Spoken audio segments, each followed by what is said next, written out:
Ma mère ne veut pas de toi ici. Mon mari l'a dit si calmement que personne autour de nous ne l'a remarqué. Puis il m'a regardé droit dans les yeux et a prononcé la phrase qui mettrait fin à notre mariage de 22 ans. Tu es une honte.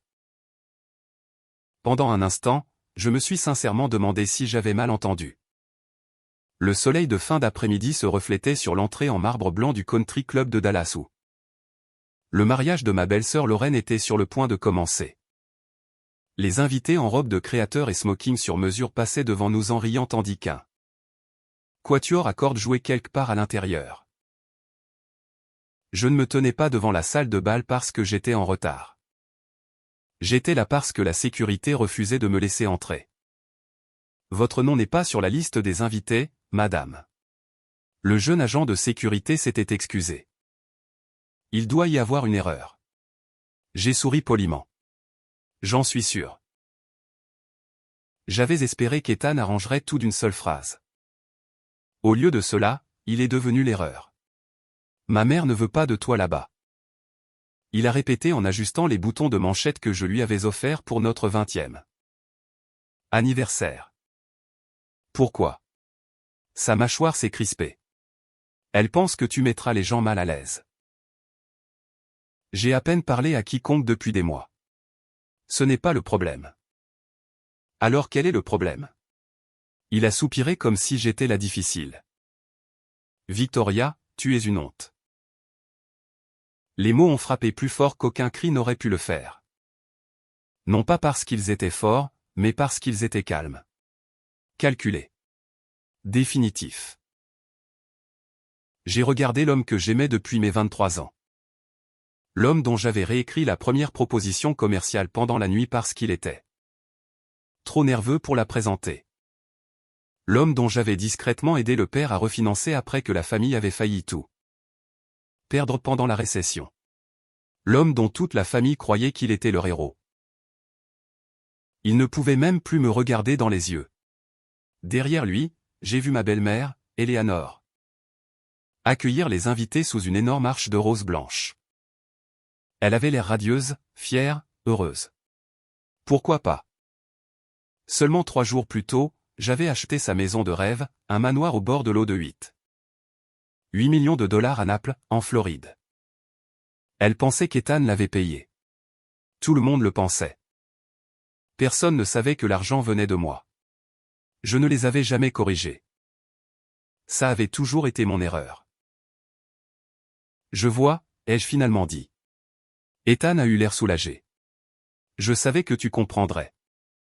Non, je comprenais quelque chose de totalement différent. J'ai sorti mon téléphone. Il m'a observé attentivement. Qu'est-ce que tu fais? J'ai ouvert notre conversation de texto et j'ai tapé un seul mot, compris. J'ai appuyé sur envoyer. Puis j'ai levé les yeux et j'ai souri. J'espère que Lorraine aura un beau mariage. Sans attendre un autre mot, je me suis retourné et j'ai marché vers le parking. Je n'ai pas pleuré. Pas encore. Le voiturier a amené ma Mercedes noire en quelques minutes. En m'installant sur le siège conducteur, j'ai enfin permis à moi-même de prendre une longue respiration. 22 ans partis. Pas à cause d'une autre femme. Pas à cause de l'argent, pas parce que nous avions cessé de nous aimer. Mais parce que quelque part en chemin, mon mari avait cessé de me respecter. Ce sont deux choses très différentes. L'amour survit aux disputes. Le respect survit au silence. Une fois que le respect meurt, tout le reste finit par suivre. J'ai démarré le moteur, mais je ne suis pas parti tout de suite. Au lieu de cela, je suis resté là à regarder les invités arriver. Des familles posant pour des photos, des grands-parents embrassant leurs petits-enfants. De petites filles portant des paniers de fleurs. Cela ressemblait à tous les mariages américains parfaits auxquels j'avais assisté, sauf aujourd'hui. Je n'étais pas de la famille. Du moins, c'est ce qu'Eleanor voulait que tout le monde croie. L'ironie a failli me faire rire. Parce que si quelqu'un là-bas savait vraiment combien de ce mariage avait été payé par moi, toute la soirée s'arrêterait. Les fleurs, l'orchestre, le champagne importé, même la villa de lune de miel de Lorraine en Toscane. Chaque facture avait discrètement atterri sur mon bureau des mois plus tôt. Eleanor avait remercié Ethan à plusieurs reprises pour sa générosité. Il acceptait chaque compliment. Il ne la corrigeait jamais. Au début, je pensais qu'il évitait simplement les conversations gênantes. Avec le temps, l'évitement est devenu une habitude. L'habitude est devenue une attente. L'attente est devenue un droit. Et le droit finit par devenir de la cruauté. Mon téléphone a vibré. C'était mon assistante de direction, Megan. Madame Bennett. Bonjour, Megan. Vous avez une voix différente. Probablement. Tout va bien? J'ai regardé vers la salle de bal. Non. Elle est restée silencieuse. Une des raisons pour lesquelles Megan travaillait à mes côtés depuis 15 ans était qu'elle savait. Quand le silence importait plus que les questions. Finalement, elle a demandé doucement, « De quoi avez-vous besoin ?» J'ai souri. Exactement la bonne question. Pas, « Que s'est-il passé ?» Pas, « Ça va ?» Simplement, « De quoi avez-vous besoin ?» J'ai besoin du numéro de Daniel. Elle n'a pas hésité. Je vous l'envoie tout de suite. Quelques secondes plus tard, mon téléphone a vibré à nouveau. Daniel Brooks, associé principal. Brooks & Ellison, avocat en droit des successions. L'homme qui avait passé près de 2 décennies à m'aider à structurer mes entreprises, fiducie, fondation caritative et plan de protection d'actifs. L'homme qui comprenait un fait important. Presque tout ce dont la famille Bennett jouissait dépendait légalement de moi. Pas d'Ethan. Pas d'Eleanor. De moi. J'ai regardé le numéro pendant près d'1 minute. Puis j'ai verrouillé à nouveau mon téléphone. Non, pas encore. La colère mène à des décisions coûteuses. J'avais construit ma carrière en ne jamais agissant sous le coup de l'émotion. Si je devais changer le cours de ma vie, je le ferais calmement, méthodiquement. Professionnellement, exactement comme j'avais construit ma fortune. J'ai roulé sans but à travers Dallas, passant par Highland Park. Passant par la tour de bureau où ma société d'investissement occupait les 3 derniers étages. Passant par les restaurants où Ethan et moi célébrions autrefois nos anniversaires. Chaque rue portait des souvenirs. Chaque souvenir semblait soudain emprunté. À un feu rouge, je me suis souvenu de quelque chose que ma grand-mère disait. Les gens montrent rarement qui ils sont pendant les périodes difficiles. Ils le montrent pendant les périodes faciles. La vie était devenue trop confortable pour Ethan. Il avait oublié qui rendait ce confort possible. Peut-être l'avais-je aidé à l'oublier. Le feu est passé au vert. J'ai continué à rouler. 48 minutes s'étaient écoulées depuis que j'avais quitté le country club. Puis 53. Puis 58. J'ai finalement tourné dans un belvédère vide au bord du lac White Rock. L'eau reflétait la lueur orange du coucher de soleil. Beau, paisible, rien à voir avec la tempête qui se construisait tranquillement en moi. Mon téléphone indiquait exactement 1 heure depuis que j'avais envoyé le texto à Ethan. Compris. J'ai déverrouillé l'écran, fait défiler jusqu'à Daniel Brooks et appuyé sur appeler. Il a répondu avant la 2e sonnerie. Victoria, c'est moi. Je pensais que tu serais au mariage. J'ai fait une pause. Ça n'a pas l'air bon. Ça ne l'est pas, sa voix est devenue instantanément professionnelle. Que veux-tu que je fasse? J'ai regardé de l'autre côté du lac pour la première fois de l'après-midi. J'ai souri. Daniel? Je pense qu'il est temps que nous examinions tous les arrangements financiers liés à la famille Bennett. Il y a eu un silence complet. Puis il a répondu calmement, « Je te retrouve au bureau dans 30 minutes. » J'ai raccroché. Le soleil a plongé sous l'horizon. Certaines fins arrivent avec des feux d'artifice. La mienne est arrivée avec une phrase calme et un appel téléphonique. La famille Bennett n'avait aucune idée que, pendant qu'ils levaient leur coupe de champagne dans la salle de bal, les fondations de tout ce qu'ils croyaient posséder venaient de commencer à bouger. Daniel m'attendait déjà quand je suis arrivé. Il était presque 20 heures. Pourtant, Toutes les lumières du 26e étage de mon siège social étaient encore allumées. Mon équipe de direction ignorait pourquoi j'avais convoqué une réunion d'urgence avec mon avocat. Après les heures de bureau. Ils savaient seulement que si je demandais de la discrétion, j'avais généralement une très bonne raison. Daniel s'est levé quand je suis entré dans la salle de conférence. Il était mon avocat depuis presque 19 ans. Plus important encore, il était devenu l'une des rares personnes à connaître la vérité complète sur mon mariage. Il a étudié mon visage pendant plusieurs secondes avant de parler. Que s'est-il passé? Mon mari m'a traité de honte. Daniel a lentement retiré ses lunettes. Je suis désolé. Moi aussi. C'est tout? J'ai ri doucement. Non. J'ai posé mon téléphone sur la table de conférence et l'ai poussé vers lui. Il a lu le dernier texto d'Ethan, « Ma mère ne veut pas de toi là-bas. Tu es une honte. » Daniel m'a regardé à nouveau. Après tout ce que tu as fait pour eux, je sais. Il est resté silencieux. Il n'y avait plus grand-chose à dire. Parfois, les faits parlent plus fort que l'indignation. 22 ans plus tôt. J'avais rencontré Ethan Bennett lors d'une conférence sur l'immobilier commercial à Houston. Il était charmant, sûr de lui, drôle. Il venait de ce que tout le monde croyait être l'une des familles les plus respectées de l'ancienne richesse de Dallas.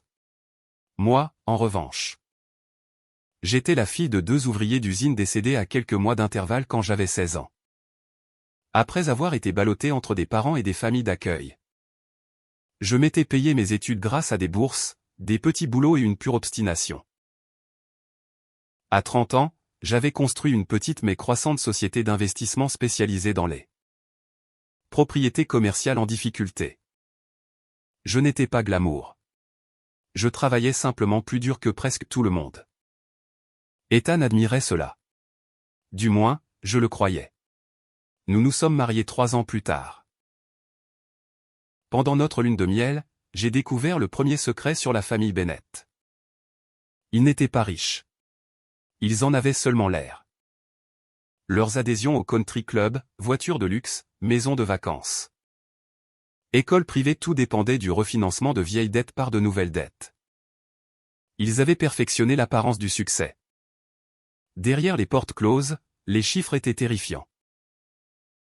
Un soir, Ethan était assis à la table de la cuisine, la tête entre les mains. Mon père a emprunté sur tout. À quel point est-ce grave? Pire que ce que quiconque sait. Ta mère le sait? Elle refuse de le croire. Il avait l'air complètement vaincu. Je ne sais pas comment les sauver. J'ai tendu la main par-dessus la table et serré la sienne. Nous trouverons une solution. À l'époque, je croyais encore que « nous » signifiait exactement cela ensemble. En 6 mois, j'ai discrètement arrangé un financement via l'un de mes partenariats d'investissement.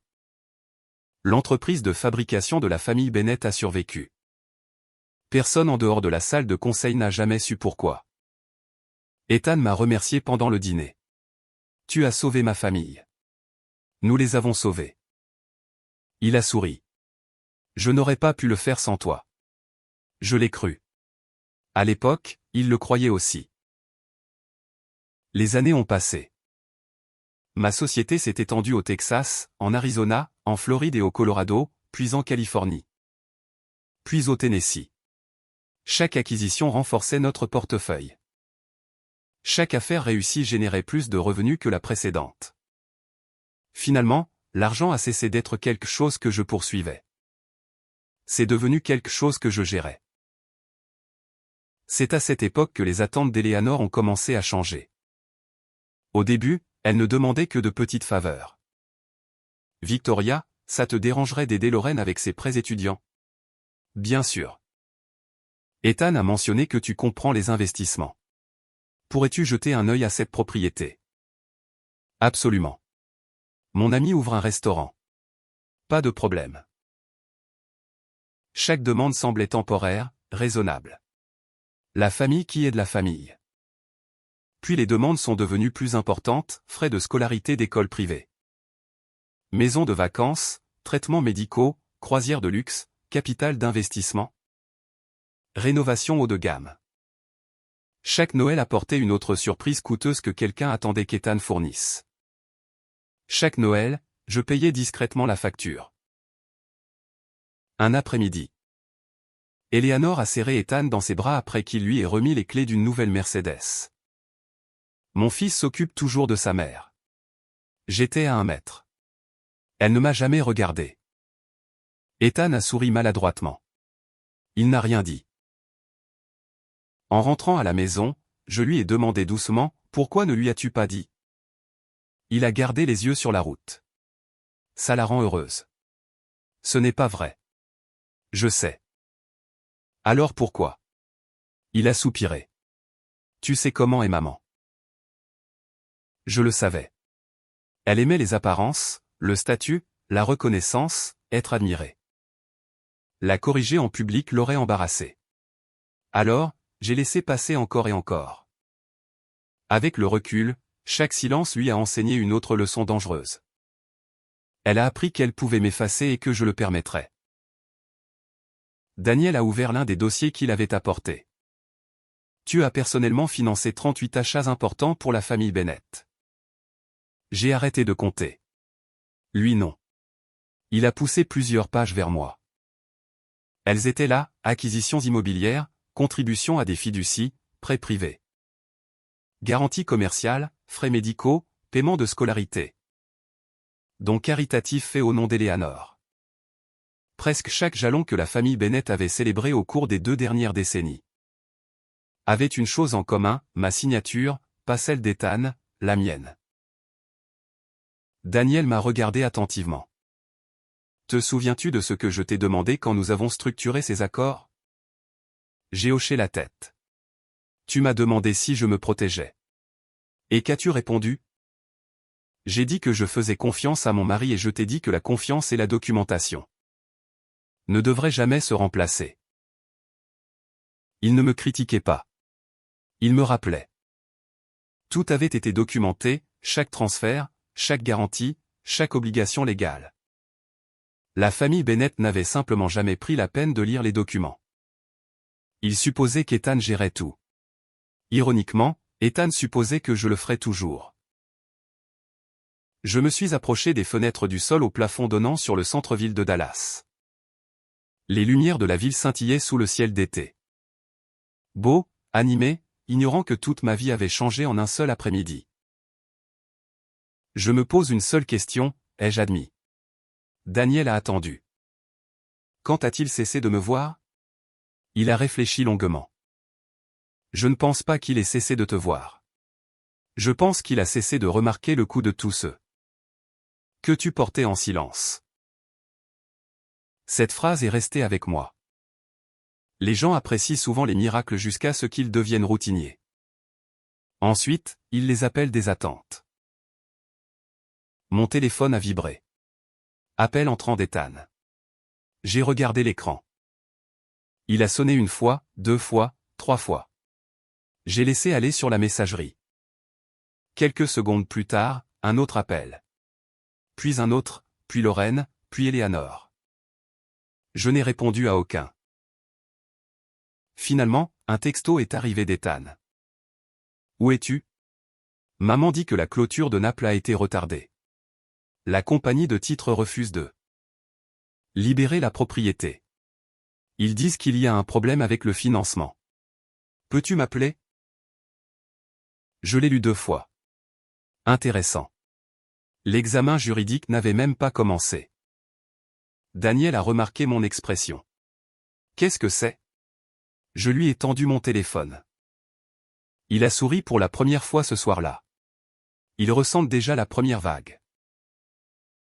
J'ai regardé la liste croissante d'appels manqués. Pendant 22 ans, quand la famille Bennett avait besoin de quelque chose, il m'appelait. Non pas parce qu'il m'aimait, mais parce que je résolvais les problèmes. Ce soir serait différent. Ce soir, pour la toute première fois, leurs problèmes devraient attendre. J'ai dormi exactement 3 heures. Non pas parce que j'étais anxieuse, mais parce que mon esprit avait déjà pris sa décision. Quand on a passé toute sa vie adulte à prendre des décisions commerciales de plusieurs millions de dollars, on apprend quelque chose d'important, l'émotion appartient à la maison. Les faits appartiennent à la table de conférence. À 6h30 le lendemain matin, je suis entré dans mon bureau avec une tasse de café noir. Dallas se réveillait à peine. Mon assistante de direction, Megan, a levé les yeux de son bureau. Vous avez un emploi du temps chargé aujourd'hui. Je sais. Elle a hésité. Et votre mari a appelé 17 fois. J'ai supposé qu'il était aussi passé vers 6h ce matin. J'ai arrêté de marcher. Il est venu ici? Il voulait vous voir. Qu'est-ce que tu lui as dit? Exactement ce que vous m'avez dit de dire un jour. Elle a souri poliment. Madame Bennett n'est pas disponible sans rendez-vous. Je n'ai pas pu m'empêcher de sourire. Merci. J'ai supposé que vous aviez vos raisons. Oui. À 8h précises, Daniel est entré dans la salle de réunion avec 4 épais classeurs. Derrière lui venaient 2 avocats seniors. Puis mon directeur financier, Robert. Enfin, mon administratrice de fiducie, Melissa. Chaque personne autour de cette table avait signé des accords de confidentialité des années plus tôt. Ils connaissaient la vérité sur ma structure financière. Aucun d'eux n'avait jamais rencontré Ethan socialement. C'était intentionnel. Je voulais que mes affaires et mon mariage restent séparés. Ironiquement, cette séparation allait me sauver. Daniel a ouvert la réunion. Victoria a demandé un examen juridique complet de chaque arrangement financier actif bénéficiant à la famille Bennett. Personne n'a eu l'air surpris. Les professionnels ne réagissent pas avec émotion. Ils réagissent avec des questions. Robert a ajusté ses lunettes. Parlons-nous de suspension ou de résiliation? Examen d'abord, ai-je répondu. Puis action là où c'est approprié. Melissa a ouvert un tableur. Il y a 37 obligations actives. Je vous les passe en revue? J'ai hoché la tête. La propriété de Naples prévue pour clôturer demain. 8,8 millions de dollars. Correct. Le financement se trouve actuellement dans une fiducie familiale révocable en attendant l'autorisation finale. Daniel m'a regardé. Cette autorisation nécessite votre signature. Je n'ai pas signé. Non. Il y a aussi 4 garanties personnelles attachées à la société d'investissement d'Ethan. Une obligation légale m'oblige-t-elle à continuer? Il a parcouru plusieurs pages. Non. Que se passe-t-il si elles sont retirées? Les banques demanderont un collatéral de remplacement dans les 30 jours. Et s'il n'en existe pas? Les prêts deviendront immédiatement exigibles. Je me suis adossé calmement. Intéressant. Je n'avais pas réalisé qu'Ethan était devenu si exposé financièrement. Non pas parce que je n'avais jamais été concerné. Parce que je n'avais jamais imaginé devoir le savoir. Daniel a joint les mains. Victoria. Oui. Je dois te demander quelque chose directement. J'ai hoché la tête. Essaies-tu de punir ton mari? La salle est devenue silencieuse. Tout le monde attendait. J'ai réfléchi soigneusement avant de répondre. Non. Alors qu'essaies-tu d'accomplir? La vérité. Personne n'a parlé.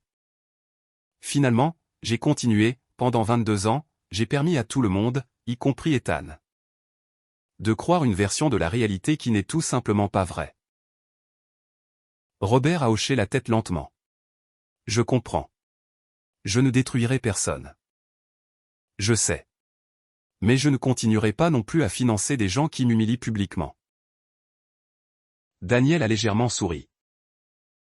C'est un objectif très différent. Oui. À exactement 9h42, Daniel a rédigé la première lettre. Ce n'était pas dramatique. Pas de poursuite, pas de menace, simplement un avis formel. En attendant l'examen. Le financement de la propriété de Naples est temporairement suspendu jusqu'à nouvelle autorisation. Écrite du constituant. Le constituant, moi. Une deuxième lettre est allée à la compagnie de titres. Une troisième à l'officier d'escroc. Une quatrième à la banque de planification successorale. Tout s'est passé selon les contrats que tout le monde avait signés des années plus tôt. Rien d'illégal, rien d'émotionnel, juste de la paperasse. Drôle comme la paperasse change les vies. Pendant ce temps, à environ 40 minutes de là, la famille Bennett s'était réunie pour un brunch d'adieu après le mariage de Lorraine. Je n'avais pas besoin d'imaginer. Plus tard, j'entendrai chaque détail. Lorraine ouvrait des cadeaux quand le téléphone d'Eleanor a sonné. Elle a répondu joyeusement. Puis son sourire a disparu. Que voulez-vous dire? La clôture a été suspendue. De l'autre côté de la pièce, Ethan a levé les yeux. Sa fourchette s'est arrêtée à mi-chemin de sa bouche. 30 secondes supplémentaires se sont écoulées. Puis la voix d'Eleanor est devenue plus forte. Non, c'est impossible. Les invités se sont tournés pour regarder. L'argent est déjà là. Silence. Quelle autorisation? Elle a raccroché brusquement. Ethan, quoi? Il refuse de libérer la maison. Il a froncé les sourcils. De quoi parles-tu? Ils disent que le financement n'a pas été approuvé. Il a ri. Il doit y avoir une erreur. Il n'y en a pas. Ma femme gérait tout. Exactement. C'était moi. À 10h15, mon téléphone a sonné à nouveau. Ethan. Cette fois, j'ai répondu. Allô. Son soulagement était immédiat. Victoria, enfin. Bonjour. Quelque chose de fou se passe. Oui, j'ai entendu. La clôture de Naples s'est arrêtée. Je sais. Ils disent qu'ils ont besoin de ton autorisation. C'est exact. Long silence. Que veux-tu dire? Je veux dire exactement ce qu'ils t'ont dit. Je ne comprends pas, je ne pense pas que tu aies jamais essayé. Sa respiration a changé. Victoria, es-tu en colère à propos d'hier? J'ai regardé par la fenêtre. Qu'est-ce que tu crois? Je suis désolé si je ne voulais pas, tu m'as dit que j'étais une honte. J'étais bouleversé. Non, tu ne comprends pas, je comprends parfaitement. Sa voix s'est adoucie. Ma mère était émotive. Alors tu étais d'accord avec elle. J'essayais de préserver la paix. J'ai presque ri. La paix de qui? Autre silence. Puis il a posé la question que j'attendais. Peux-tu juste les appeler et arranger ça? Voilà. Pas, comment vas-tu? Pas, ça va? Pas, on peut parler? Simplement, arrange ça. J'ai fermé les yeux. Ethan. Ouais. Sais-tu de l'argent de qui a acheté cette maison? Silence. Ma société a transféré les fonds. Il n'a pas répondu. J'ai personnellement établi la fiducie. Rien. J'ai personnellement garanti l'achat. Toujours rien. Finalement, tu plaisantes. Je n'ai jamais plaisanté sur les affaires. Il avait l'air sincèrement confus. Mais tout le monde disait, je sais. Tu ne nous as jamais corrigés. Non. Pourquoi? Parce que je croyais que protéger la fierté de mon mari importait. Sa respiration est devenue plus lourde. Tu veux dire que tout ce qu'Eleanor te remerciait, j'ai arrêté. Il a terminé la phrase lui-même. C'était toi. Oui. Ni l'un ni l'autre n'avons parlé pendant presque une minute. 22 ans d'hypothèses s'effondraient dans son esprit. Finalement, il a chuchoté, je ne savais pas, je te crois, Ethan. Mais ne pas savoir a cessé d'être une excuse hier. Vers midi, Megan a frappé doucement. Il y a quelqu'un en bas. Ethan. Elle a hoché la tête. Il refuse de partir. J'ai regardé Daniel. Que recommandes-tu? Il a souri. En tant qu'avocat? Oui. Ne l'évite pas pour toujours. Et en tant qu'ami, fais-le attendre. J'ai souri. Combien de temps? Il a regardé sa montre. Assez longtemps pour comprendre ce que tu attends depuis 22 ans. Quoi? Le respect. Je me suis levé et me suis dirigé vers l'ascenseur. Pas pour rencontrer Ethan. Pas encore.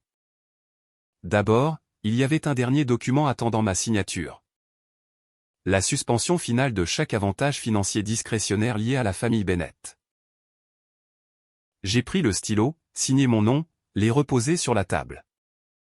Dehors, la ligne d'horizon de Dallas avait exactement le même aspect. À l'intérieur, tout avait changé. Le temps que j'accepte finalement de voir Ethan. Il était assis dans la zone de réception de mon bureau depuis près de 3 heures. Megan est entrée dans mon bureau et a demandé doucement « Êtes-vous prête ?» J'ai regardé l'horloge. Il était presque 16 heures. Oui. Elle a hoché la tête et est revenue quelques minutes plus tard. Ethan est là. J'ai pris une lente respiration avant d'entrer dans la salle de conférence privée. Il se tenait près de la fenêtre, les 2 mains dans les poches. Il avait l'air épuisé. Sa cravate était desserrée. Ses yeux étaient injectés de sang. Pour la première fois depuis des années. Il ne ressemblait pas au Bennett confiant que tout le monde admirait. Il ressemblait à un homme qui venait de découvrir que sa vie n'était pas ce qu'il pensait. Quand il s'est tourné vers moi, je l'ai à peine reconnu. « Tu as l'air fatigué », ai-je dit. « Je n'ai pas dormi. » Moi si. Il a fait un faible sourire. Je suppose que l'un de nous devait le faire. Ni l'un ni l'autre ne nous sommes assis immédiatement. Finalement, il a parlé. J'ai besoin que tu m'expliques ce qui se passe. Je l'ai déjà fait. Non. Il a secoué la tête. Je veux dire tout. Je l'ai étudié pendant plusieurs secondes.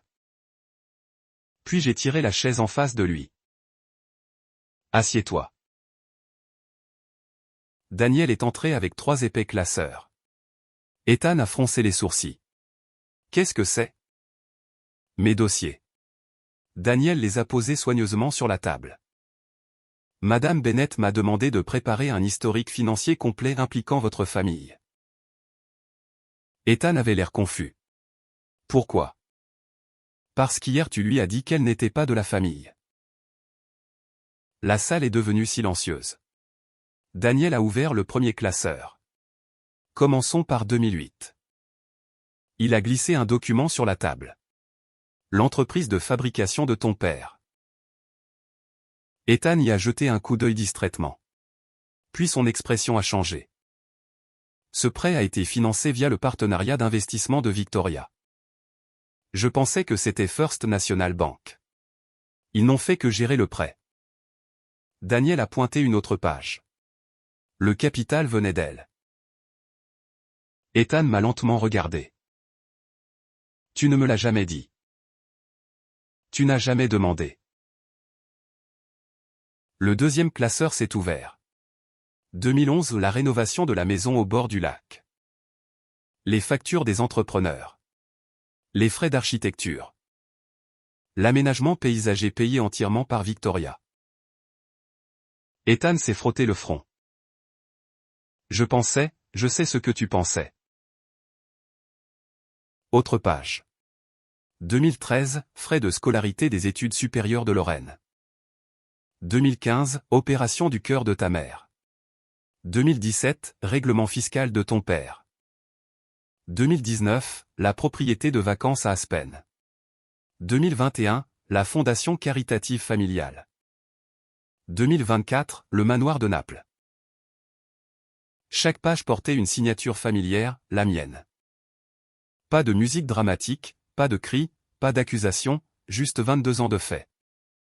Un reçu après l'autre, un chèque annulé après l'autre, une confirmation de virement après l'autre. Finalement, Ethan a arrêté de tourner les pages. Il les a simplement fixées. Presque en chuchotant, il a demandé, ma mère le savait. Non. Mon père? Non. Lorraine? Non. Qui savait?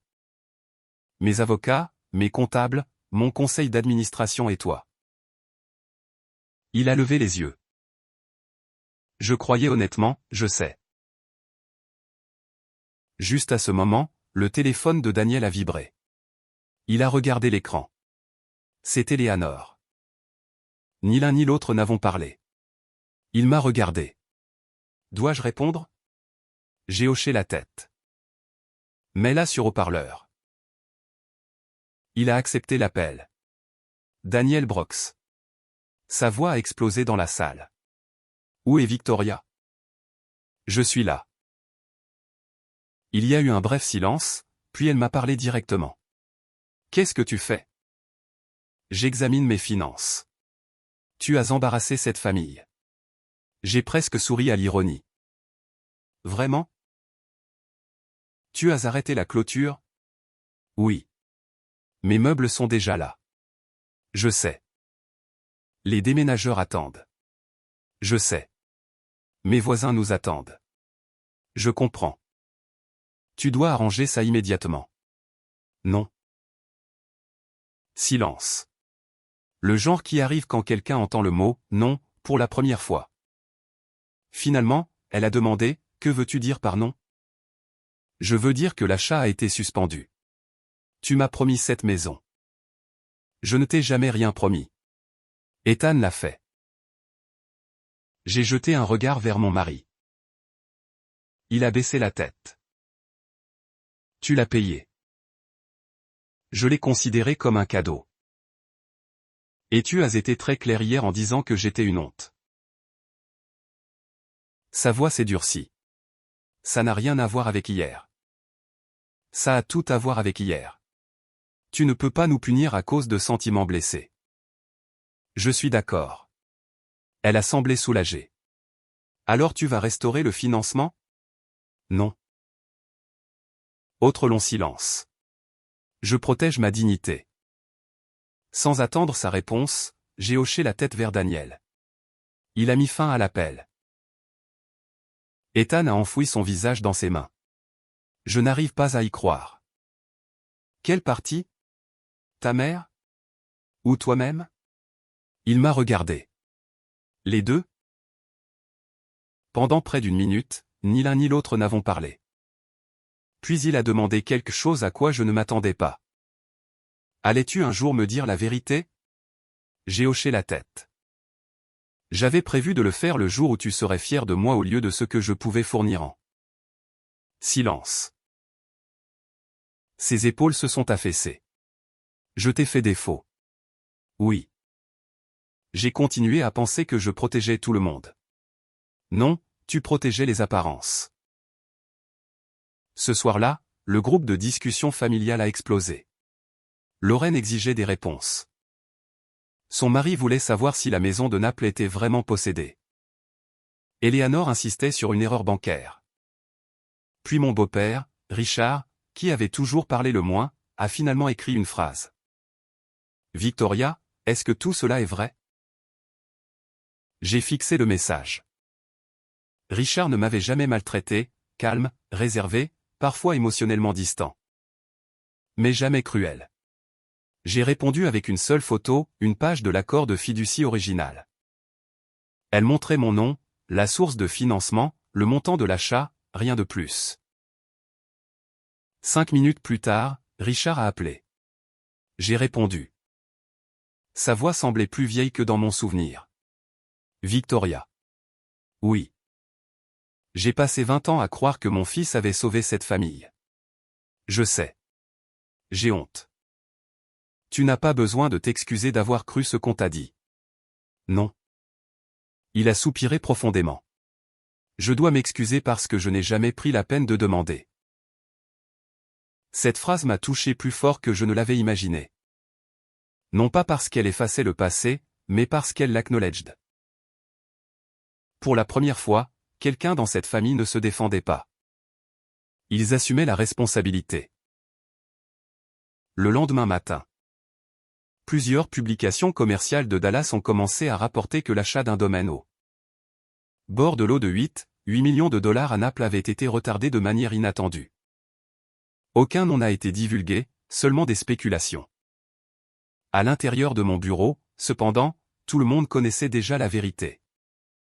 Non pas parce que je l'avais annoncé, mais parce que la réalité a une façon de se révéler une fois que les gens arrêtent de faire semblant.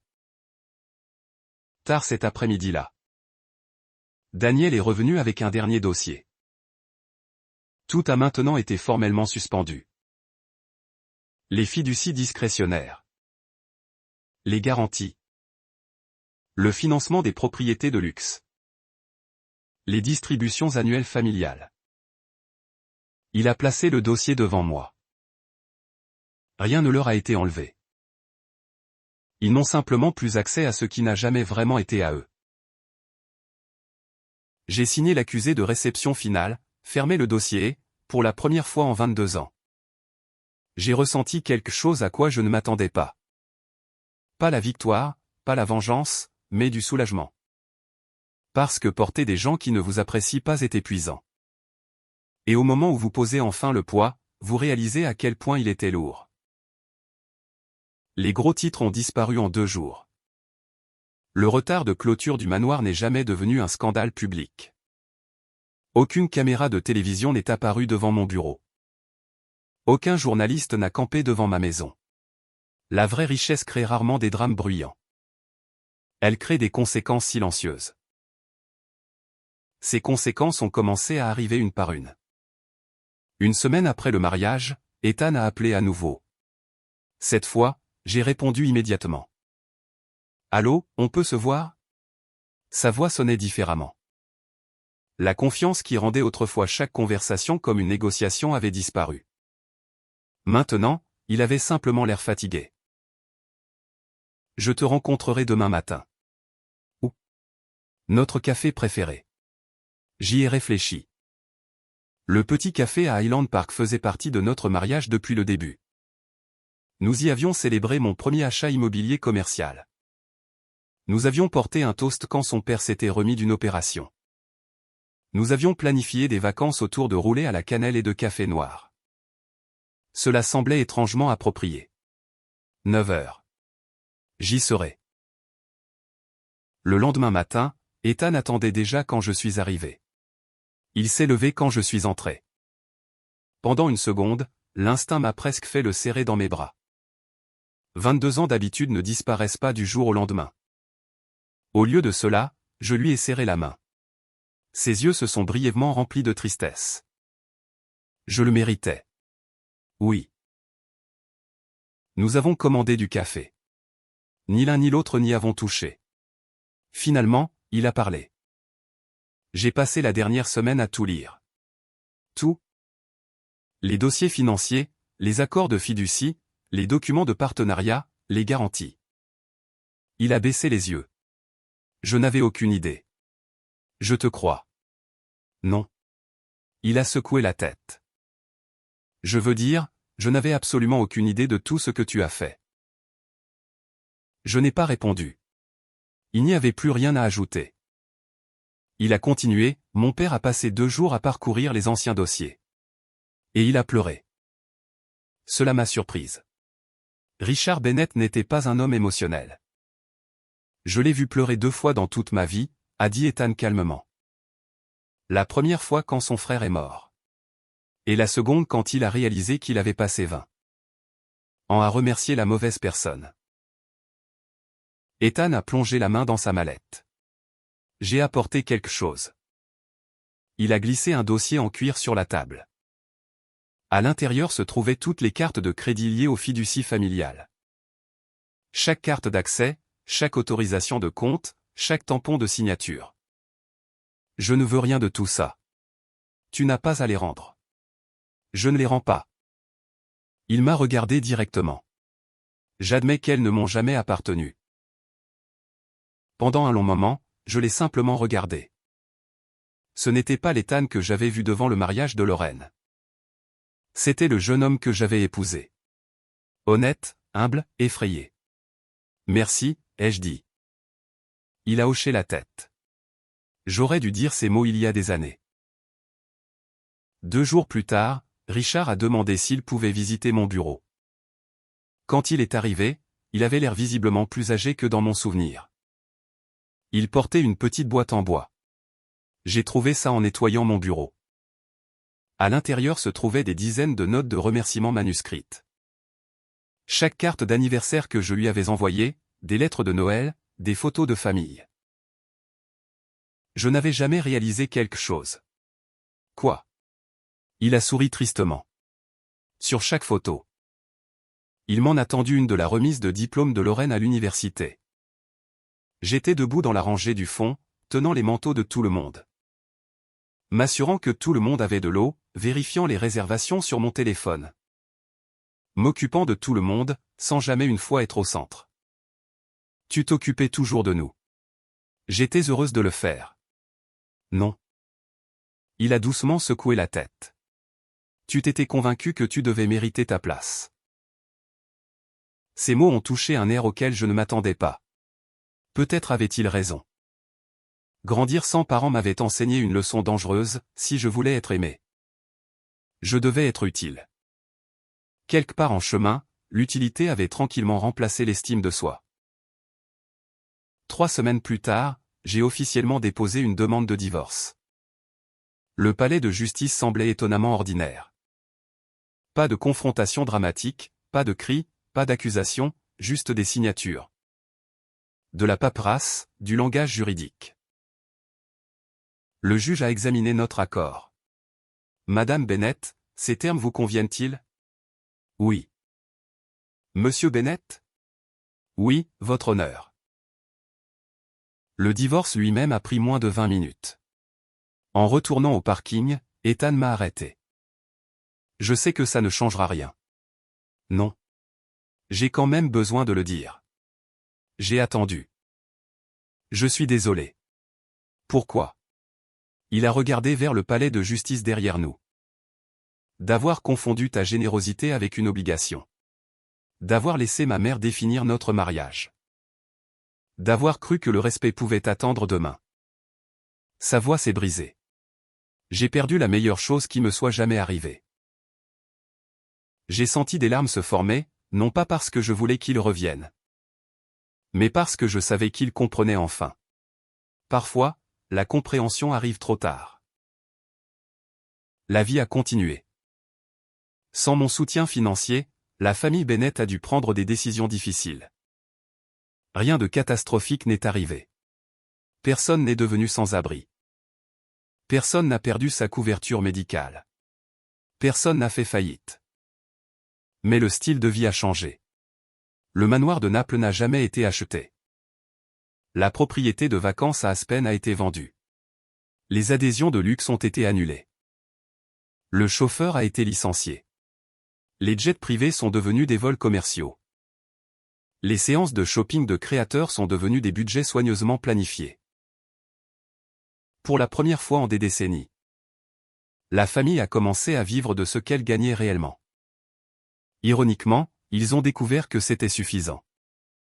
Peut-être pas assez pour les apparences, mais assez pour la vie. Puis est venue la plus grande surprise de toutes. Environ 4 mois après le divorce, j'ai reçu une lettre manuscrite. Pas un email, pas un texto, une vraie lettre. L'écriture appartenait à Eleanor. J'ai presque jeté la lettre. Au lieu de cela, je l'ai ouverte. Elle commençait simplement, Victoria. Pendant la plupart de ma vie, j'ai confondu être admiré avec être respecté. J'ai continué à lire. Elle admettait qu'elle avait aimé dire à ses amis que son fils était devenu si réussi. Elle admettait qu'elle aimait l'attention, les compliments, l'envie. Elle admettait autre chose. Je me suis convaincu que si les gens connaissaient la vérité, ils penseraient moins de ma famille. Puis venait la phrase qui m'a fait arrêter de respirer un instant. La vérité est que j'ai pensé moins de toi parce qu'admettre ce que tu avais fait me faisait honte. De ce que je n'avais pas fait. Je l'ai lu encore et encore. Enfin, le dernier paragraphe. Je ne te demande pas un autre dollar. Je demande si un jour tu me permettras de m'excuser en personne. J'ai plié soigneusement la lettre et l'ai mise dans le tiroir de mon bureau. Certaines excuses arrivent parce que les gens ont besoin de quelque chose. D'autres arrivent parce que les gens sont enfin devenus quelqu'un de différent. Je n'étais pas sûr de laquelle il s'agissait, mais pour la première fois. J'étais prête à le découvrir. Presque un an s'est écoulé avant que je revoie Eleanor. À ce moment-là, ma vie ne ressemblait plus du tout à ce qu'elle était avant le mariage de Lorraine. Le divorce avait été finalisé depuis longtemps. J'avais emménagé dans une maison plus petite donnant sur le lac White Rock. Des amis m'avaient demandé pourquoi je n'avais pas gardé l'immense domaine qu'Ethan et moi partagions autrefois. Ma réponse était toujours la même. Je n'ai pas besoin d'une plus grande maison. Ce dont j'avais besoin, c'était d'une vie plus légère. Pour la première fois en des décennies, mon agenda n'était plus rempli d'obligations appartenant à d'autres personnes. Pas de transfert d'urgence, pas de crise familiale, pas de sauvetage de dernière minute. Pas de faire semblant que quelqu'un d'autre méritait le crédit. Au lieu de cela, j'ai redécouvert les matins. Café sur la terrasse, longue promenade autour du lac. Dîner avec des amis qui me connaissaient simplement comme Victoria. Et non comme la femme de quelqu'un ou le filet de sécurité financier de quelqu'un. La paix s'est avérée bien plus précieuse que le luxe. Ma société a continué à croître. Ironiquement, m'éloigner du poids émotionnel que j'avais porté pendant 22 ans m'a rendu meilleur leader. J'ai créé un programme de bourse pour les jeunes adultes sortant du système de famille d'accueil.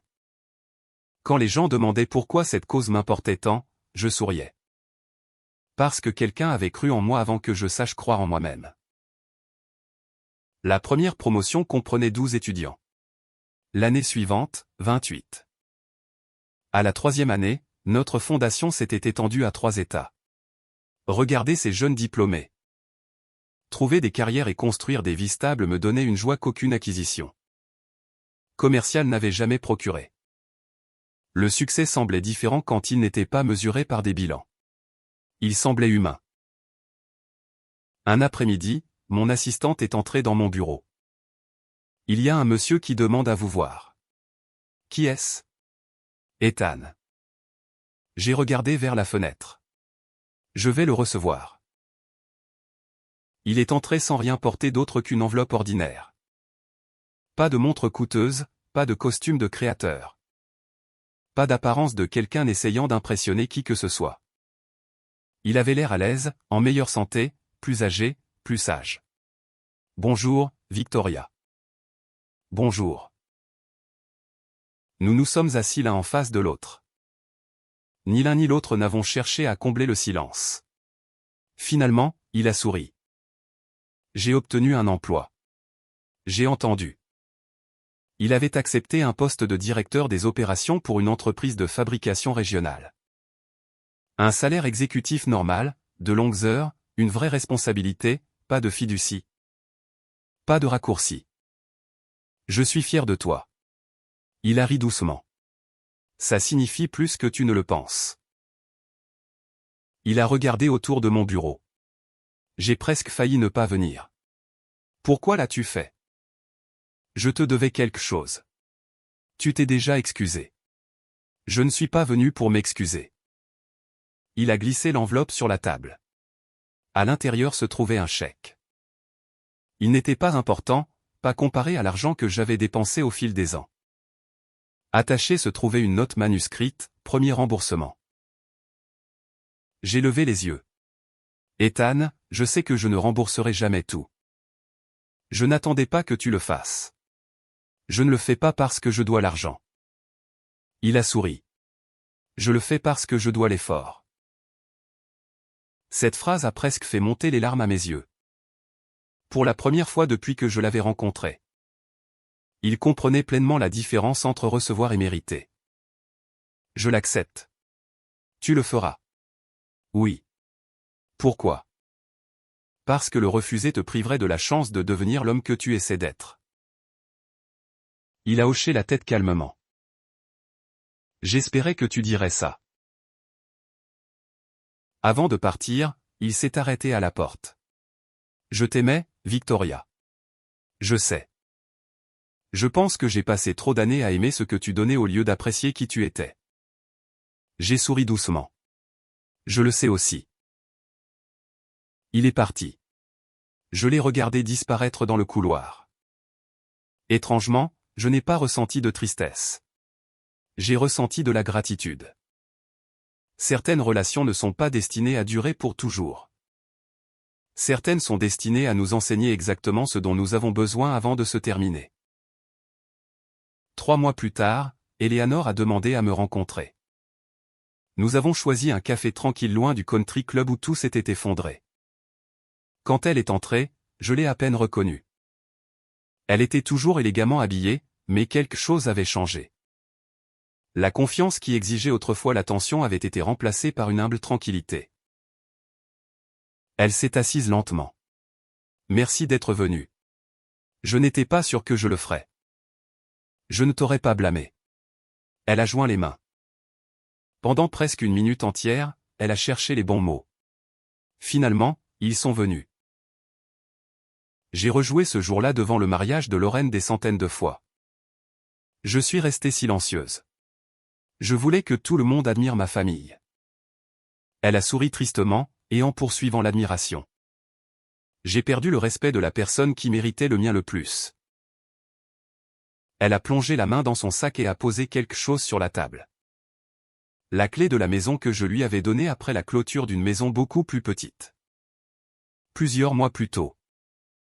Je ne veux plus de cadeaux. J'ai regardé la clé. Tu n'as pas à la rendre. Je sais. Elle l'a poussé plus près quand même. J'en ai besoin. Des larmes ont rempli ses yeux. J'ai traité la générosité comme une obligation. J'ai mesuré ta valeur par ce que les gens pensaient de toi. Et j'ai oublié la vérité la plus simple. Elle m'a regardé directement. Les personnes les plus fortes sont généralement les plus silencieuses. Pendant un long moment, ni l'une ni l'autre n'avons parlé. Puis j'ai tendu la main par-dessus la table et j'ai doucement couvert sa main avec la mienne. Je te pardonne. Elle a fermé les yeux. Pas dramatiquement, juste avec soulagement. Je ne demande pas à redevenir de la famille. Je sais. J'espérais seulement que je ne passerais pas le reste de ma vie à me demander si tu me haïrais. Pour toujours. Je ne te hais pas. La haine est lourde. J'ai déjà porté assez de poids. Elle a ri à travers ses larmes. Moi aussi. Nous avons quitté le café séparément, non pas en tant que belle-mère et belle-fille. Non pas en tant qu'ennemies. Simplement en tant que deux femmes qui avaient enfin appris que l'orgueil coûte bien plus que l'honnêteté ne le fera jamais. Les gens me demandent souvent si je regrette d'avoir payé ce manoir. La réponse les surprend. Non, parce que l'argent n'a pas révélé qui j'étais. Perdre le manoir a révélé qui tout le monde était, y compris moi. J'ai appris que la générosité sans limite finit par devenir une permission pour le manque de respect. J'ai appris que le silence peut protéger la paix pendant un petit moment. Mais qu'il sacrifie souvent la vérité. Plus important encore. J'ai appris que le pardon n'est pas faire semblant que le passé n'est jamais arrivé. Le pardon, c'est choisir de ne pas laisser le passé continuer à décider de ton avenir. S'il y a une chose que j'espère que vous retiendrez de mon histoire, c'est celle-ci. Ne confondez jamais l'amour avec le sacrifice de soi. Les personnes qui vous aiment vraiment ne vous demanderont pas de disparaître pour qu'elles puissent briller. Elles s'assureront que le monde sache exactement qui se tenait à leur côté. Et si quelqu'un ne vous valorise que pour ce que vous fournissez, il ne protège pas votre cœur. Il le dépense. Merci d'avoir passé ce temps avec moi. Si cette histoire vous a rappelé quelqu'un, ou si vous avez déjà dû choisir entre préserver la paix et préserver votre respect de soi, j'aimerais entendre vos réflexions dans les commentaires. Et si des histoires comme celle-ci vous encouragent à croire que la gentillesse et la dignité ne sont jamais des faiblesses, j'espère que vous vous abonnerez et me rejoindrez pour la prochaine. D'ici là, prenez soin de votre cœur. Il vaut bien plus que n'importe quel manoir.